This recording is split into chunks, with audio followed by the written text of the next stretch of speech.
গাছের ফাঁক দিয়ে উকি দিয়ে কি দেখতেছি এটাই ভাবতেছেন তাই না? বেশি কিছু না, কোথায় এই বিখ্যাত স্মৃতিসৌধটা সেটাই দেখতেছি। একটু হাঁটতেই সামনে ভেসে উঠলো সেই স্মৃতিসৌধ। কাছে যেতেই মনে হলো ওহ, এটাই সেই জায়গা যেটার নাম সবাই মুখে মুখে বলে। তো ভাবলাম দেখি এত জনপ্রিয় হওয়ার কারণটা কি। গুগলে ঘোরার জায়গা সার্চ করার পর দেখলাম সে আমাকে বলল যাও নবীনগর যেয়ে ঘুরে আসো। তাই আমিও আর দেরি না করে প্রায় 2 ঘন্টা 20 মিনিটের জার্নি করে গরমে ঘেমে গোসল করে বিকেল 3টায় এসে হাজির হলাম স্মৃতিসৌধের মাঠে। এবার শোনেন আসলে আমি কি দেখলাম। পুরো ভিডিও জুড়ে খালি আমাকে হাঁটতেই দেখবেন, কারণ এই জায়গাটা ভাই শুধু হাঁটার জন্যই। বসার আলাদা কোনো বেঞ্চ নেই, বসতে চাইলে মাটিতেই বসতে হবে। হাঁটার রাস্তা কিন্তু পরিষ্কার, তবে ঘাসের মধ্যে কিন্তু বড় বড় পিঁপড়া আছে। এখানে পরিবার নিয়েও অনেকে আসে, আবার প্রেমিক প্রেমিকারাও আসা যাওয়া করে খুব কম বেশি। কিন্তু এখানে লোক সমাগম এতই থাকে যে লাভবারদের মতো ওরকম জোড়া জোড়ায় দেখতে পাবেন না। আর খুব বেশি যদি লাভবার দেখতেই মনে চায় তাহলে একেবারে জঙ্গলের ভিতরে ঢুকে গিয়ে আশেপাশে দেখতে পারেন। আবার অনেকে দেখবেন ছবি তোলায় ব্যস্ত, কারণ ফটোগ্রাফার ওখানে রেডিই থাকে অল টাইম। তবে একটা সত্যি কথা বলি কি, যদি আপনি ঢাকার ভেতরে মিরপুরের বোটানিক্যাল গার্ডেন বা জিয়া উদ্যান আগে কখনো ঘুরে থাকেন তাহলে এত কষ্ট করে এখানে আসার কোনো দরকার নেই। কারণ এখানে আসলে শুধু মাঝখানে একটা স্মৃতিসৌধ আর আশেপাশে গাছপালা, মানে পরিবেশটা অনেকটা জিয়া উদ্যান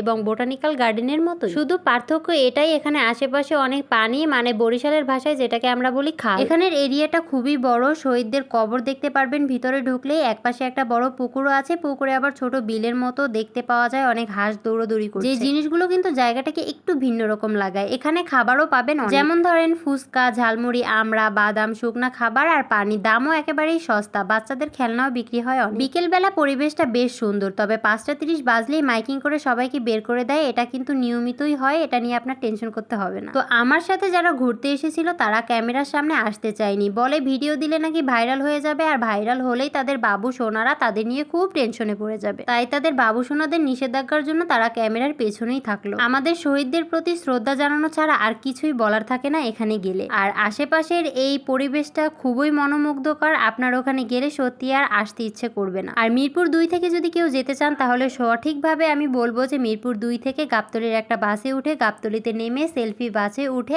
একদম সোজা নবীনগরের সামনে নেমে যাবেন। আর এখানে গেলে মনে করেন ফুচকা খাওয়ার জন্য জাস্ট 30 টাকা, ঝালমুড়ি খাওয়ার জন্য 20 টাকা হাতে রাখলেই হবে। আর আপ ডাউন খরচ 200 টাকা রাখলেই আপনি ইজিলি ঘুরে আসতে পারবেন এত সুন্দর একটা জায়গাতে। তো এই ছিল আমার নবীনগর স্মৃতিসৌধ ভ্রমণ। গরমে লম্বা জার্নি করে গিয়ে শেষে মাথা ব্যথা নিয়ে আবার বাড়ি ফিরলাম। তো আপনারাও সময় পেলে কিন্তু একদিন অবশ্যই ঘুরে আসবেন। ততক্ষণ পর্যন্ত সবাই ভালো থাকবেন। আজকের মতো এখানেই বিদায় নিচ্ছি। আল্লাহ হাফেজ, বাই বাই।